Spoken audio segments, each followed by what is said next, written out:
राजधानी भोपाल में सीएम शिवराज सिंह चौहान ने निवास कार्यालय पर स्कूल शिक्षा विभाग की आपात बैठक आयोजित की। बिलावांग स्कूल की बस में 3 साल की मासूम के साथ हुई घटना को लेकर ये बैठक आयोजित की गई है, जिसमें अधिकारियों को भोपाल के सभी स्कूलों के ड्राइवर और बसों में चलने वाले स्टाफ का परीक्षण करने के साथ ही अपराधी रिकॉर्ड और चारित्रिक रूप से दोषी व्यक्तियों को नहीं रखने के आदेश दिए गए हैं। साथ ही सीएम ने आरोपियों के खिलाफ सख्त कार्रवाई के आदेश भी दिए। बैठक में स्कूल शिक्षा विभाग सहित प्रदेश के कई वरिष्ठ अधिकारी उपस्थित रहे।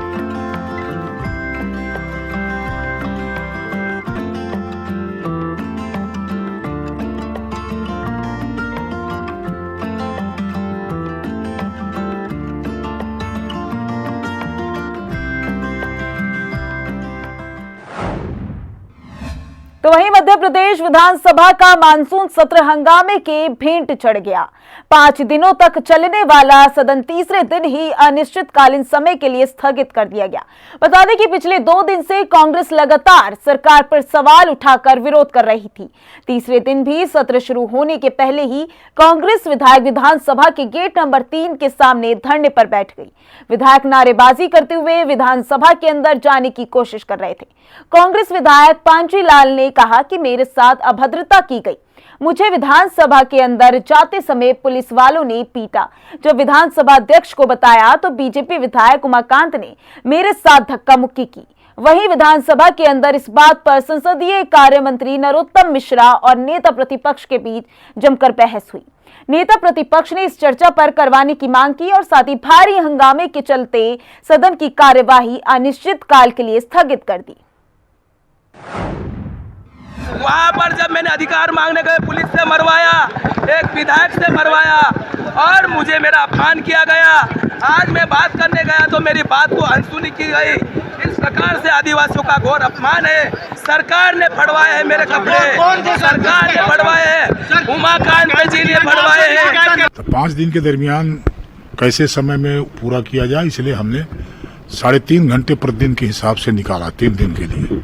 तो लंच ब्रेक खत्म कर दिया, 1.5 घंटा हुआ और 5:30 की जगह मैं 7:30 किया तो 2 घंटे हुआ। इस तरह से 3.5 घंटे 3 दिन लाए तो 10:30 से 11 घंटे का अवसर होकर के ये हुआ कि सारे विधायकों को अवसर दिया जाएगा। प्रदेश के ऊर्जा मंत्री प्रद्युम्न तोमर ने कहा कि गुरुवार का दिन ग्वालियर के विकास की दिशा में एक महत्वपूर्ण दिन साबित होगा। उन्होंने कहा कि इसी दिन यानी गुरुवार को देश के केंद्रीय मंत्री नितिन गडकरी ट्रिपल ITM से लेकर वीरपुर बांध तक की 15 किलोमीटर की एलिवेटेड रोड का भूमि पूजन करेंगे। इस मौके पर प्रदेश के मुखिया शिवराज सिंह चौहान के साथ केंद्रीय मंत्री ज्योतिरादित्य सिंधिया भी मौजूद रहेंगे। स्वर्ण रेखा नदी के ऊपर 15 किलोमीटर का एलिवेटेड रोड बनेगा, 1500 करोड़, लगभग 1500 करोड़ की लागत से। उसके प्रथम भाग ट्रिपल ITM से लेकर के लक्ष्मीबाई समाधि तक 440 करोड़ रुपए का प्रथम भाग का कल भूमि पूजन, अंतर्राज्यीय बस अड्डा का और अनेक संभाग की रोडों का भूमि पूजन और लोकार्पण कल माननीय नितिन गडकरी जी, माननीय शिवराज सिंह जी, माननीय श्रीमती ज्योतिरादित्य सिंधिया जी, माननीय नरेंद्र सिंह तोमर साहब, माननीय विवेक नारायण शेजवलकर जी और प्रदेश के अनेक मंत्री आकर के आप सबकी गर्मामय उपस्थिति में उसका लोकार्पण करेंगे। मध्य प्रदेश के रीवा से शिक्षा को शर्मसार करने वाली तस्वीरें सामने आई हैं, जहां पर गंगेव जिला पंचायत के शासकीय प्राथमिक विद्यालय में मढ़ी के छात्रों से पानी के डब्बे उठवाए जा रहे हैं। आप तस्वीरों में देख सकते हैं कि किस तरीके से बच्चों से पानी का डब्बा उठवाया जा रहा है।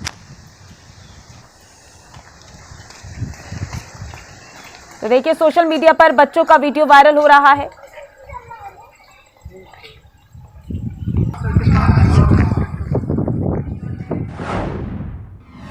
तो वहीं इंदौर में मंदसौर के व्यापारी के बेटे को हनी ट्रैप में फंसाकर ब्लैकमेलिंग का मामला सामने आया है, जहां पर व्यापारी के बेटे से 50 लाख रुपए की मांग की गई। ये पूरा मामला MIG थाना क्षेत्र का बताया जा रहा है, जहां पर मंदसौर के व्यापारी के बेटे रवि अग्रवाल को ब्लैकमेलिंग पर 50 लाख रुपए की मांग की गई थी।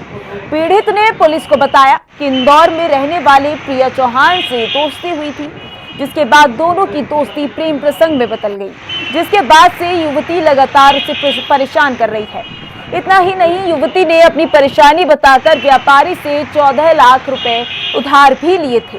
जब व्यापारी अपने पैसे मांगने लगा तो युवती प्रिया चौहान ने ब्लैकमेल कर दुष्कर्म के मामले में फंसाने की धमकी दी।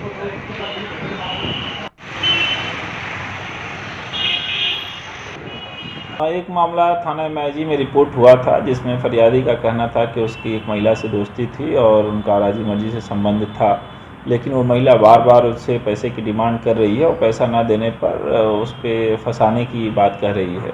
तो इस बात की तस्दीक की गई, जांच पड़ताल प्राथमिक ढंग से किया गया, तो इसमें बात आई कि जो फरियादी था उसके खाते से काफ़ी बड़ी राशि में पैसा जो व्यक्ति को बता रहा था उनके खातों में गया था, और जो उसने बयान में चीज़ें बताई थी वो प्रथम दृष्टया सही प्रतीत हो रही थी।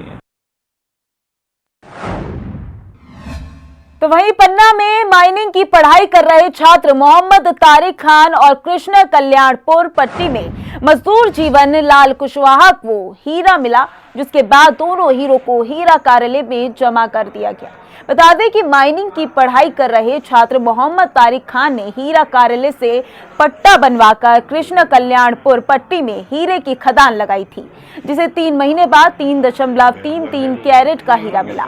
इसके साथ ही कृष्ण कल्याणपुर पट्टी में ही मजदूर जीवनलाल कुशवाहा ने अपने 3 साथी विद्या जाटव और रमू कुशवाहा के साथ मिलकर खदान लगाई थी, जिसके बाद जिन्हें 1 साल बाद 1.76 कैरेट का हीरा मिला। छात्र मोहम्मद तारिक खान ने बताया कि हीरे की नीलामी के बाद मिलने वाले पैसों से वह अपनी माइनिंग की पढ़ाई पूरी करेगा।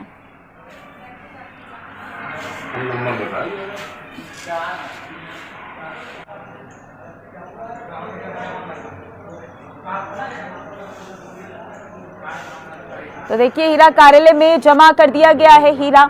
छात्र को मिला है 3.33 कैरेट का हीरा। मजदूर और छात्र को ये हीरा मिला है, जिसके बाद इसको कार्यालय में जमा कर दिया गया है।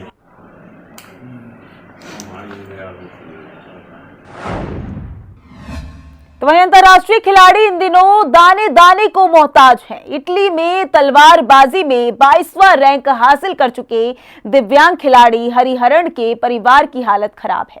हरिहरन और उनका परिवार सरकार से मदद की गुहार लगा रहा है।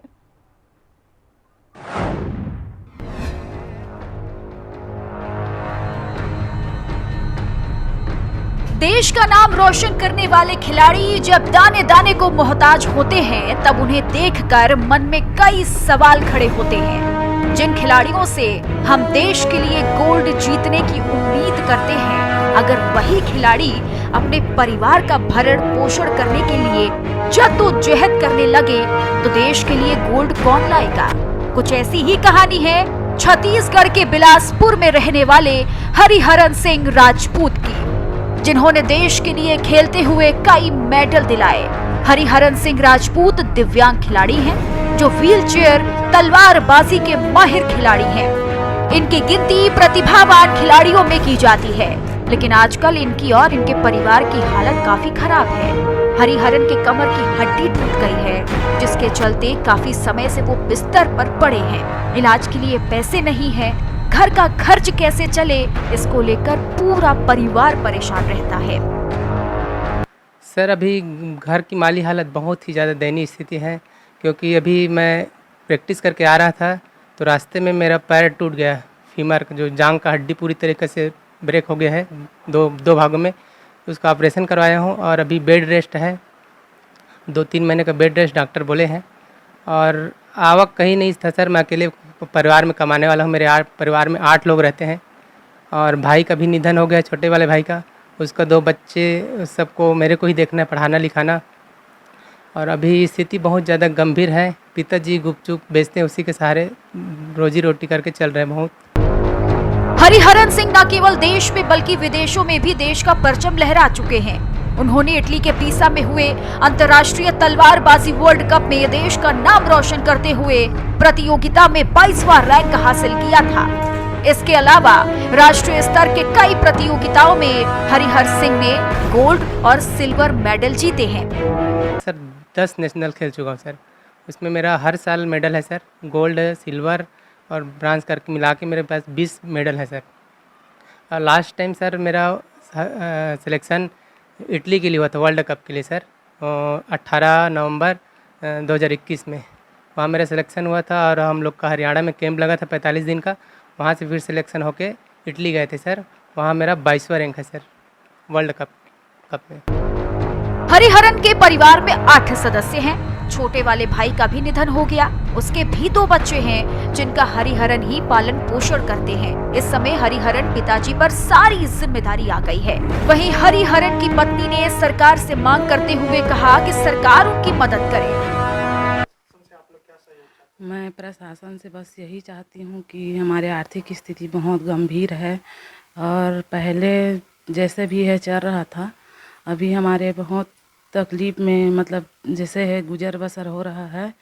और हमारे 2 मेरे देवर के बच्चे हैं, 2 मेरे बच्चे हैं, इस सब का पालन पोषण लग रहा है। और मेरे ससुर जी है वो गुपचुप का ठेला चलाते हैं, उसी में हम लोग का खर्चा वर्चा सब थोड़ा बहुत है वो चल रहा है। प्रशासन से आप लोग क्या उम्मीद चाहते हैं? प्रशासन से बस यही है उम्मीद करती हूँ कि मेरे हस्बैंड जी को छोटा मोटा कम से कम जॉब दिलाने के। ये बहुत बड़ी विडंबना है। ऐसे खिलाड़ियों पर सरकार ध्यान नहीं दे रही है। जिन खिलाड़ियों की जीत पर पूरा देश जश्न मनाता है, उन्हीं खिलाड़ियों में एक हरिहरन अपनी आर्थिक तंगी से जूझ रहे हैं। सरकार को ऐसे खिलाड़ियों पर विशेष ध्यान देने की जरूरत है। ऐसे में देखना होगा कि सरकार हरिहरन के परिवार की मदद कब तक करती है। बिलासपुर से हिंदी खबर के लिए संजय यादव की रिपोर्ट।